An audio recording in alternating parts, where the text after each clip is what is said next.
Welcome back to Daya Patel's e learning zone. So आज हम लोग जो आपकी एक्सरसाइज है उसके बारे में डिस्कशन करेंगे। तो तमारा जे आगळना कहेवाय के स्वाध्याय 4.1 4.2 4.3 ए ऑलरेडी આપણે કરી ચૂક્યા છીએ। તો આજે હવે આપણે જે છેલ્લું સ્વાધ્યાય હોય છે એ કરીશું। હવે MCQs સેક્શન એ જે છે એ તમારે તમારી જાતે કરવાનો રહેશે। જો તમને એમાં કોઈ ડાઉટ હોય તો તમે મને કમેન્ટ સેક્શનની અંદર જણાવી શકો છો અથવા તો પર્સનલી કોન્ટેક્ટ કરીને સોલ્વ કરાવી શકો છો। વિભાગ બી આપણે જોઈએ તો એમાં પહેલો પ્રશ્ન છે કે ઘટતું વલણ હોય એવી સામાયિક શ્રેણીના ઉદાહરણ આપો। તમને એક જ ઉદાહરણ પૂછ્યું છે પણ જવાબની અંદર તમે જોઈ શકો છો ઘણા બધા ઉદાહરણો આપેલા છે। એમાંથી તમે કોઈ પણ ઉદાહરણ લખી શકો છો। ઘટતી જતી બેકારી એટલે બેકારીનું પ્રમાણ દિવસે દિવસે ઘટે છે। કોલસાની ખાણનું ઉત્પાદન દિવસે દિવસે ઘટે છે। નવી દવાઓ ઉત્પાદન દિવસે દિવસે ઘટે છે। તબીબી ક્ષેત્રે થયેલા નવા સંસાધનોને લીધે બાળ મૃત્યુ દર। નવી દવાઓ અને તબીબી ક્ષેત્રે નવા સંશોધનોને લીધે બાળ મૃત્યુ દરમાં થતો ઘટાડો એ પણ આપણે દર્શાવી શકીએ છીએ। કંઈ યાદ ના રહે તો આપણે મૃત્યુ દર પણ લખી શકાય। મૃત્યુ દર દિવસે દિવસે ઘટવા પામી રહ્યો છે એ પણ તમને સમજમાં આવે। સો બાળ મૃત્યુ દર લખી શકો છો, ખાલી મૃત્યુ દર લખી શકો છો, બેકારી યાદ રહે તો પણ લખી શકાય, ગરીબી પણ દિવસે દિવસે ઘટે છે તો એ પણ લખી શકાય। ક્લિયર? એટલે જે પણ વસ્તુ દિવસે દિવસે ઘટે છે એને આપણે ઘટતું વલણ હોય તેવી સામાયિક શ્રેણી કહી શકીએ છીએ। એના પછી છે સામાયિક શ્રેણી એટલે શું? તો આનો જે જવાબ છે હું તમને પહેલાં લેક્ચરની અંદર ઓલરેડી સમજાવી ચૂકી છું। જો તમે પહેલો લેક્ચર થિયરીનો ના જોયો હોય તો હું તમને લિંક ડિસ્ક્રિપ્શન બોક્સમાં આપી દઈશ। પહેલો જે લેક્ચર છે એ તમારે કમ્પલસરી જોવો જ પડશે, એ પછી જ તમને આજની આ બધી જે થિયરી છે એમાં વધારે સમજ પડશે।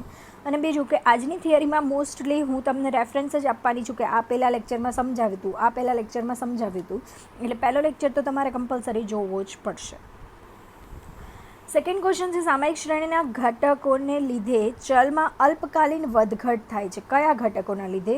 શોર્ટ ટર્મ એટલે કે અલ્પકાલીન, અલ્પકાલીન એટલે ટૂંકા ગાળામાં। ટૂંકા ગાળામાં વધઘટ શેમાં થાય? તો કે મોસમી અને ચક્રીય, આ બેમાં। હવે મોસમીમાં કેવું હોય કે એક વર્ષની અંદર ઘણો બધો ચેન્જીસ થતો હોય છે। દર વર્ષે લગભગ મોસમી ઘટકમાં રિપીટેશન આવતું હોય છે, એટલે મોસમી ઘટક ટૂંકા ગાળા માટેનો હોય છે। અને બીજું ચક્રીય ઘટક એ પણ ટૂંકા ગાળામાં આપણે ગણી શકીએ। ચક્રીય ઘટક એટલે જે તેજી મંદીના લીધે વધઘટ થાય છે એ, બરાબર। એ સિવાય જે હતું ઘટક, એક હતું વલણ। તો વલણ તો લાંબા ગાળા માટેનું જ હોય એ તમને ખ્યાલ છે, અને રેન્ડમવાળું જે છે એ તો ક્યારે પણ થઈ શકે। એ અલ્પકાલીન પણ હોઈ શકે અને એ દીર્ઘકાલીન પણ હોઈ શકે છે। નેક્સ્ટ ક્વેશ્ચન છે સામાયિક શ્રેણીનું પૃથક્કરણ એટલે શું? તો આ પ્રશ્ન પણ હું તમને પહેલાં જ લેક્ચરની અંદર સમજાવી ચૂકી છું। નેક્સ્ટ ક્વેશ્ચન છે સામાયિક શ્રેણીની ચક્રીય વધઘટને કયા સંકેત વડે દર્શાવાય છે? તો CT, બરાબર છે। ચક્રીય એટલે સાયક્લિકલ અને સાયક્લિકલનો C, એટલે તમારે સાયક્લિકલનો C અને T લખવાનું રહેશે। નેક્સ્ટ જે આપણો ક્વેશ્ચન છે એ છે ક્વેશ્ચન નંબર 6, સામાયિક શ્રેણીમાં વલણ માપવાની રીતોના નામ લખો। તો વલણ માપવાની રીતોના નામ તો હવે આવડવા જ જોઈએ, કેમ કે આપણને તો એના દાખલાઓ પણ આવડે છે ભાઈ। 4.1 આલેખની રીત, 4.2 ન્યૂનતમ વર્ગોની રીત અને 4.3 ચલિત સરેરાશની રીત। ક્વેશ્ચન નંબર 7, એક વર્ષથી ઓછા સમયમાં પુનરાવર્તન થતી વધઘટો। એ આપણે હમણાં જ આગળ જોયું કે અલ્પકાલીન અસરવાળા જે છે એ અલ્પકાલીનવાળા છે એ જ આપણે આમાં પણ લઈ શકીએ। એક વર્ષથી ઓછા સમયગાળાને ઓલરેડી આપણે અલ્પકાલીન જ કહીએ છીએ, તો મોસમી ઘટક આમાં પણ તમારો સેમ જવાબ આવશે। એના પછી છે સામાયિક શ્રેણીના ઘટકોના નામ। તો આના પર મેં લેક્ચર નંબર 2 જે છે સેપરેટ આખો વિડીયો બનાવેલો છે, ડિટેલમાં આની ચર્ચા પણ કરેલી છે। તો મિત્રો જો એ લેક્ચર તમે ન જોયો હોય, અગેન કહું છું કે આપણે લિંક ડિસ્ક્રિપ્શન બોક્સમાં લેક્ચર નંબર 1 અને લેક્ચર નંબર 2ની હું મૂકી દઈશ। તો જો તમે લેક્ચર સ્કીપ કરેલો હોય તો એ લેક્ચર ફરજિયાતપણે જોજો। બીજું હું તમને એ કહીશ કે આ લેક્ચરના અંત સુધીમાં તો તમને ખ્યાલ આવી જશે કે કેમ આ ચેપ્ટરની થિયરી જરૂરી છે। કેમ કે તમે જોઈ શકો છો સેક્શન B, C અને Dની અંદર ક્વેશ્ચન મતલબ જે કહેવાય કે દાખલાઓ છે એ છે જ નહીં।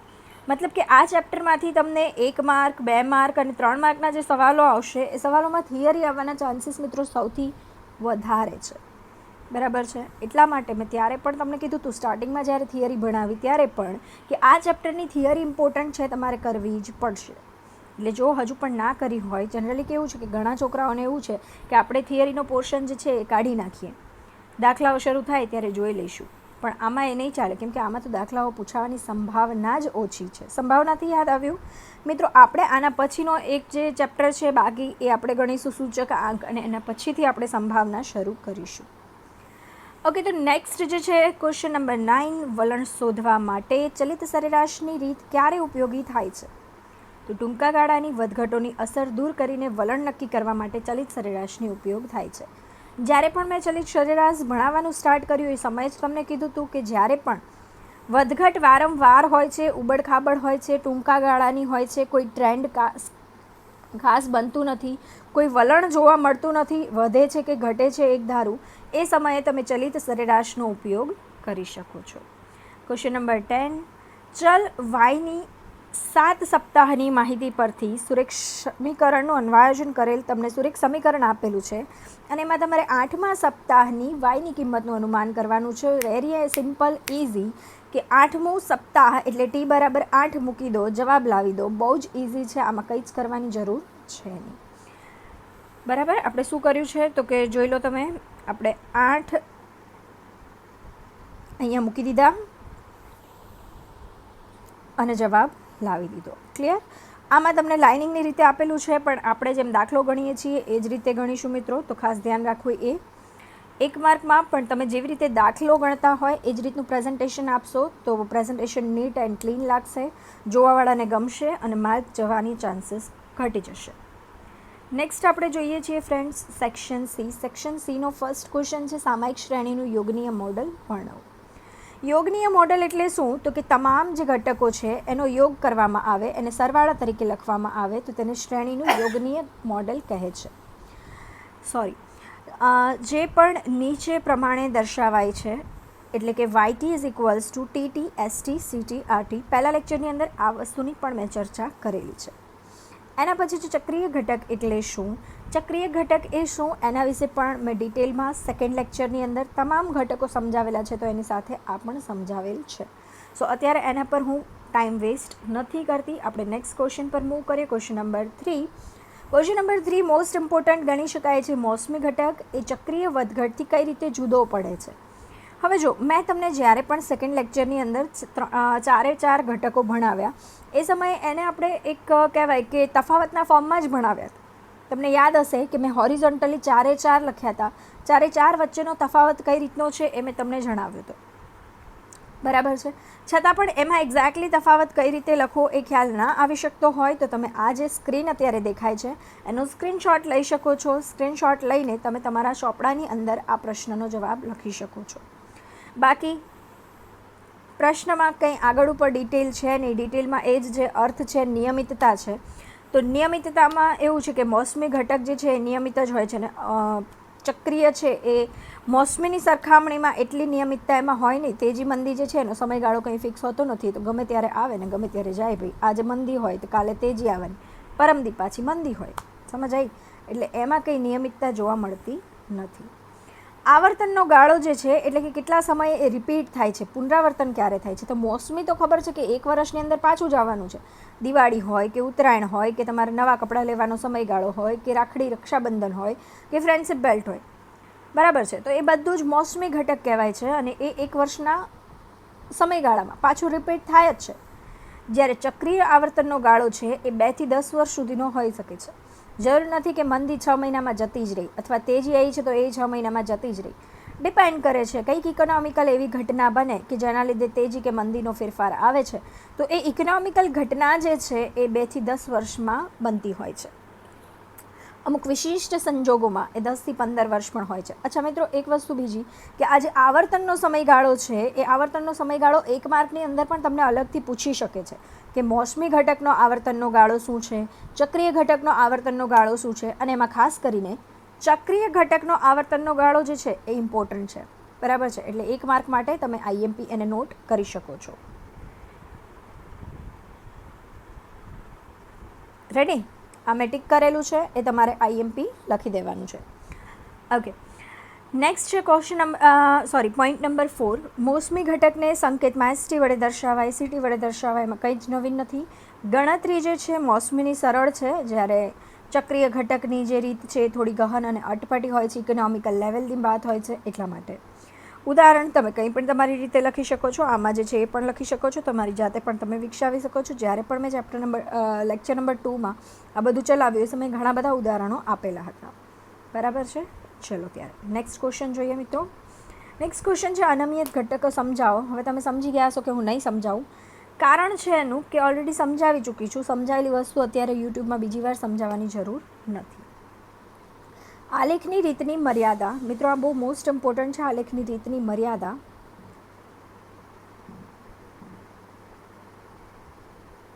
બરાબર છે, મોસ્ટ ઇમ્પોર્ટન્ટ છે.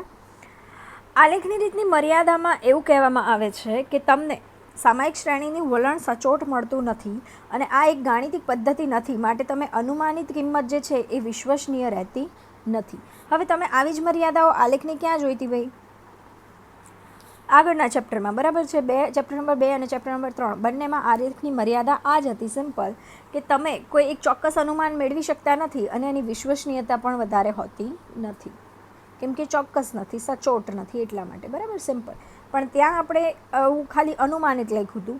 જ્યારે આપણે અહીંયા લખીશું પછી પહેલાં ચેપ્ટર નંબર 2માં એવું લખ્યું હતું કે સહસંબંધાંકનું મૂલ્ય નથી મળતું, જ્યારે અહીંયા આપણે એવું લખીશું કે સામાયિક શ્રેણીમાં વલણનું સચોટ અનુમાન મેળવી શકાતું નથી. બરાબર છે. એટલે મિત્રો થોડુંક સમજીને કરો છો તો તમારે 3 પ્રશ્નો અલગ અલગ કરવાની જરૂર નથી. જ્યારે સહસંબંધાંકની મર્યાદામાં એ પ્રશ્નમાં પૂછેલું હોય તો તમારે દાખલાના જવાબમાં સહસંબંધાંક લખવો પડે છે. અચ્છા, અહીંયા ભૂલ એ પણ છે કે આલેખની રીતની મર્યાદા જણાવો, પણ શેના માટે એ નથી લખેલું. હવે માની લો કે અહીંયા તો આપણું ચેપ્ટર નંબર 4 ચાલે છે, એટલે ખબર છે કે આપણા ચેપ્ટર નંબર 4 માટે જ આલેખની રીતની મર્યાદા પૂછેલી છે. પણ મિત્રો એક્ઝામમાં તમે શું કરશો? તો એક્ઝામ માટે તમને બ્લુ પ્રિન્ટ આપવામાં આવેલી છે. પ્રશ્નના નંબરના આધારે તમે ઓળખી શકો છો કે આ કયા ચેપ્ટરનો પ્રશ્ન છે અને એના આધારે તમે આલેખની રીત લખી શકો છો. એ સિવાય જ્યારે બોર્ડના પેપર્સ નીકળતા હોય છે ત્યારે બોર્ડના પેપર્સની અંદર ખાસ એ બાબતો ધ્યાનમાં રાખવામાં આવે છે કે પ્રશ્નમાં કોઈ ગોટાળો ન હોય. આ રીતે કોઈ પ્રશ્ન કયા ચેપ્ટરનો છે એ ના સમજમાં આવે એ રીતે મિત્રો લખતા નથી. છતાં પણ જો ક્યારેક લખી લે છે તો આપણે એટલી બધી પ્રેક્ટિસ 100 માર્કના પેપરની કરીશું કે જેથી કરીને આપણને ખ્યાલ આવી જ જશે કે આ ક્વેશ્ચન નંબર 12 છે. અચ્છા, તો આ તો આપણા ચેપ્ટર નંબર 2 પ્રમાણે લખવાનો થાય.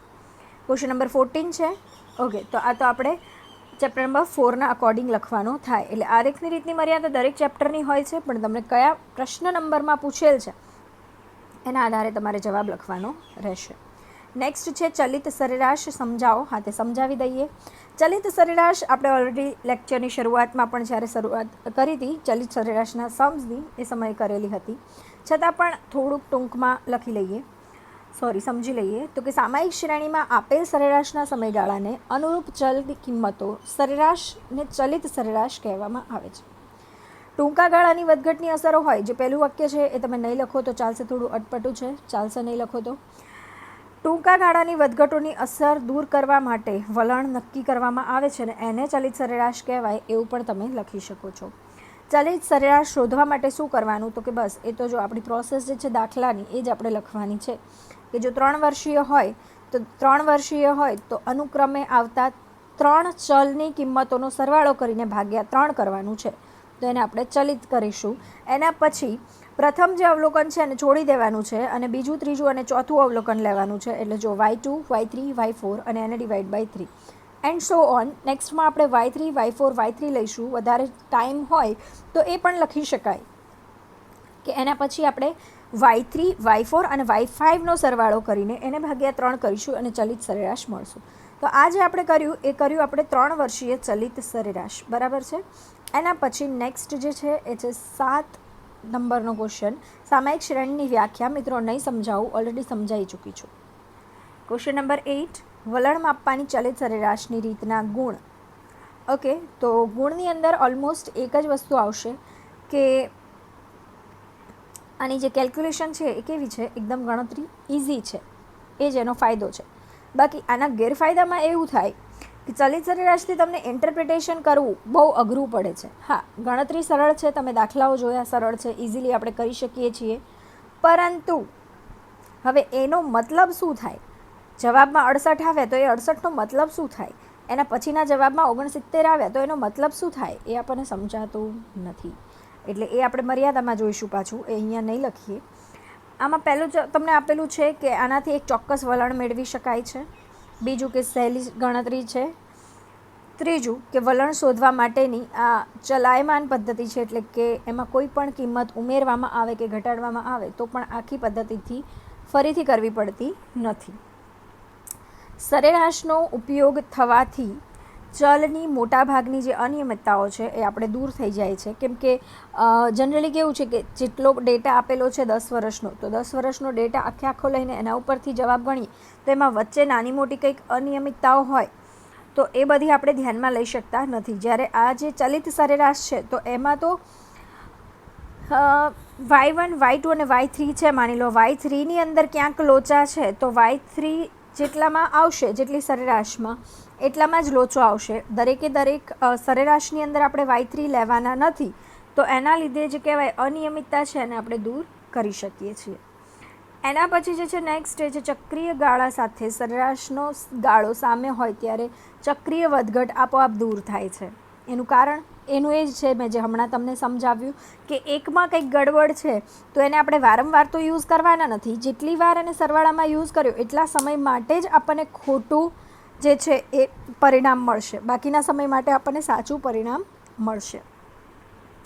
નેક્સ્ટ છે વલણ માપવાની આલેખની રીત વર્ણવો.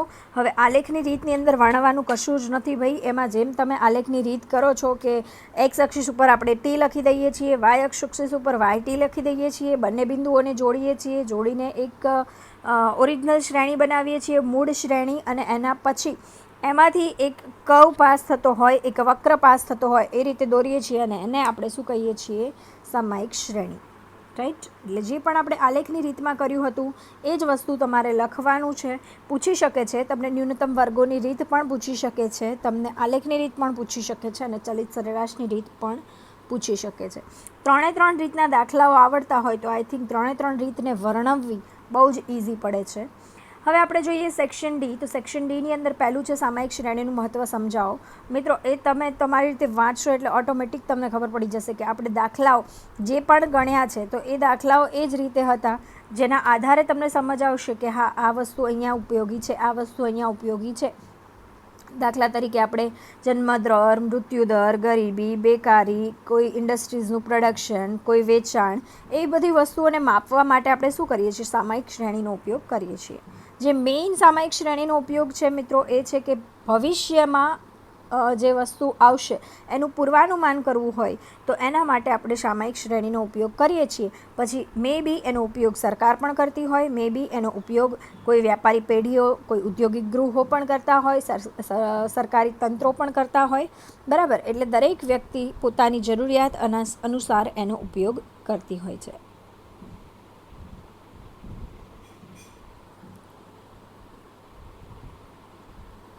રેડી? તો આ જે અંડરલાઇન કરેલી વસ્તુ છે એ તમારે મગજમાં ધ્યાનમાં રાખવાની થાય. એના આધારે ધીરે ધીરે ગપ્પા મારો તો ચાલે. 100% એવું નથી હોતું કે બેઠો જવાબ લખવો, પણ સાવ ગપ્પા ના ચાલે. થિયરી કરવી જ પડશે. 25 થી 30 માર્કની થિયરી 100 માર્કના પેપરમાં પૂછાય છે. તો જો સંપૂર્ણ દાખલા આવડતા હશે તો પણ 100 માર્ક આવવાના ચાન્સીસ નથી જો તમને થિયરી નહીં આવડતી હોય તો.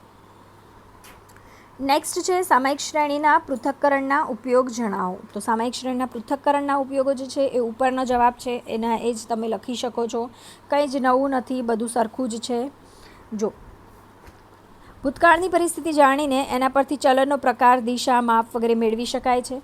બીજું કે ભવિષ્યનું પૂર્વાનુમાન કરી શકાય છે. અહીંયા ઉપર પણ એ જ હતું, જો ભવિષ્યનું પૂર્વાનુમાન કરી શકાય છે. એના સિવાય સામાયિક શ્રેણીની ભૂતકાળની પ્રવૃત્તિ, સ્થિતિ જાણી શકાય. તો અહીંયા પણ એ જ છે કે ચલનનો પ્રકાર, દિશા, માપ વગેરે જાણી શકાય ભૂતકાળનું. એના પછી જે પ્રાપ્ય અનુમાનિત કિંમતને આધારે ભવિષ્ય માટે યોગ્ય નિર્ણય લઈ શકાય છે, ઓબ્વિયસલી લઈ શકાય. એના પછી જે જુદા જુદા સ્થળે અને સમય આપેલ ચલની કિંમતોમાં ફેરફારમાં તુલનાત્મક અભ્યાસ કરી શકાય છે. તુલના કરવી હોય ક્યારે પણ તો કરી શકાય. એના પછી છે કે ભૂતકાળની કિંમતો પરથી અનુમાનિત કિંમતો તેમજ વર્તમાન કિંમતોને સરખાવીને વિચલનોના કારણ શોધી શકાય કે ફેરફાર કેમ થયો છે, એને વિચલનનું કારણ કહેવાય, બરાબર. કે લાસ્ટ યર આટલું પ્રોડક્શન હતું, અત્યારે આટલું પ્રોડક્શન થયું, તો એ કેમ થયું, તો જ્યારે તમે પૃથક્કરણ કરો છો તો તમને એનો આઈડિયા આવી શકે છે. એના પછી છે ક્વેશ્ચન નંબર 3, સામયિક શ્રેણીનું વલણ ઉદાહરણ સહિત સમજાવો.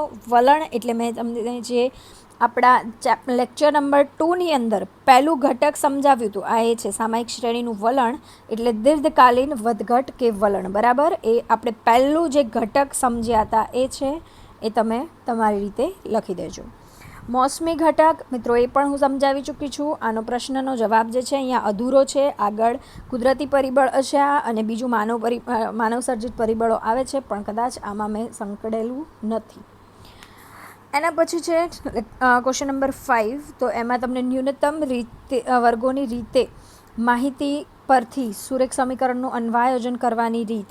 તો જે આપણે દાખલો ગણીએ છીએ, વલણ રેખા મેળવવાવાળો આખો એ દાખલો લખવાનો છે, સૂત્રો લખી દેવાના છે.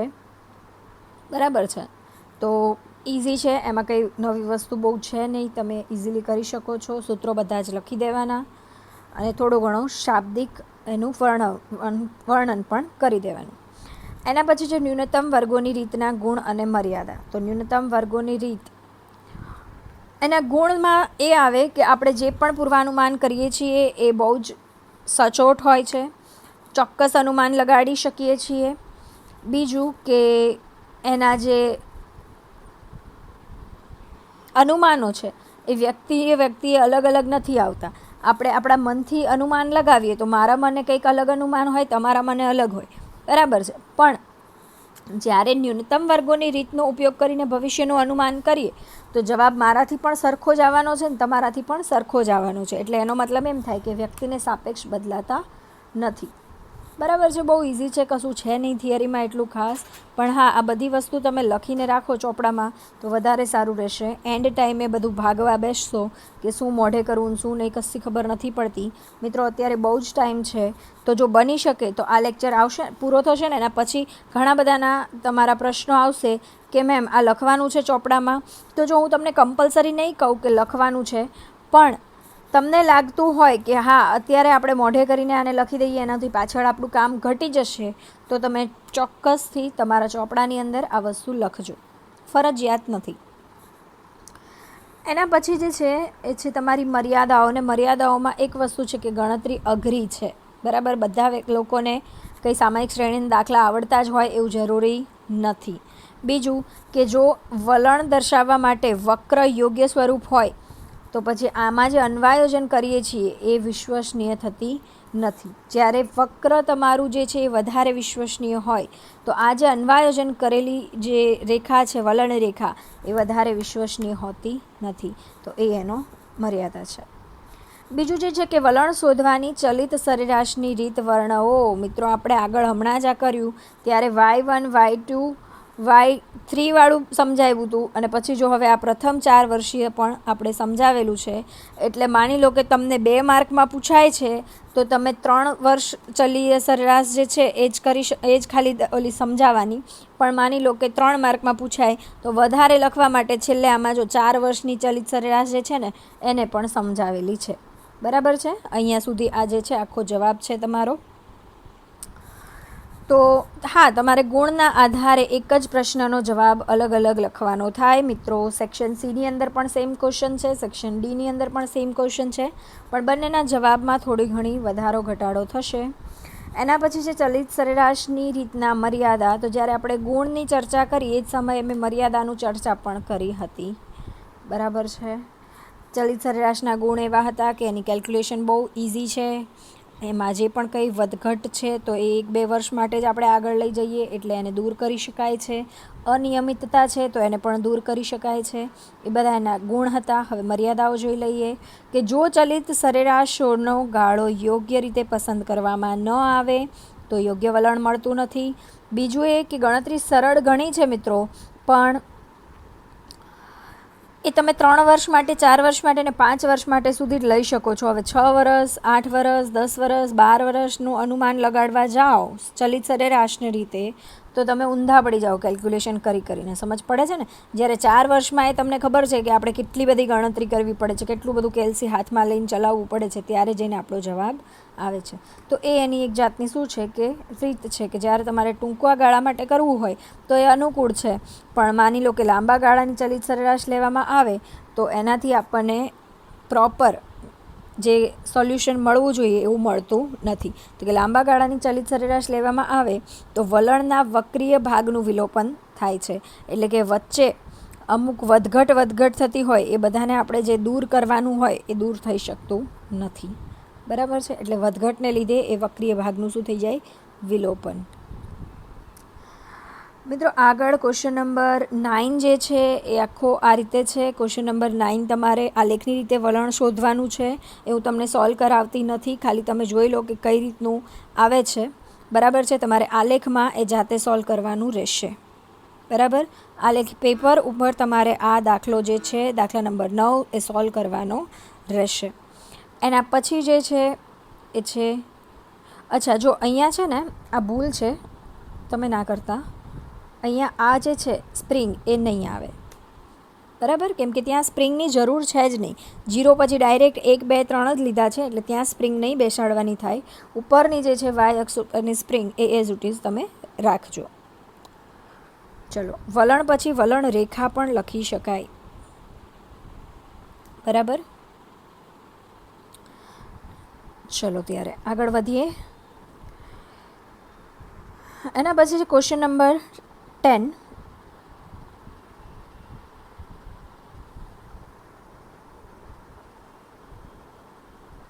બરાબર? Question number 10. તો ક્વેશ્ચન નંબર 10ની અંદર તમને ઉપરની જે વિગત મેં લખેલી છે કે n બરાબર 4, સિગ્મા વાય બરાબર 270, સિગ્મા ટી વાય બરાબર 734 એટલું જ આપેલું છે ને એના ઉપરથી તમને વલણ રેખા મેળવવાનું કીધું છે. તો વલણ રેખા મેળવવા માટે તમારી પાસે સિગ્મા ટી અને ટી સ્ક્વેર હોવો જરૂરી છે, જે આ દાખલામાં આપેલો નથી. દાખલાને આઈએમપી કહી શકાય, અને એની અંદર પણ ખાસ આઈએમપી આ વસ્તુ કહી શકાય. જો આ કેમ ખબર છે?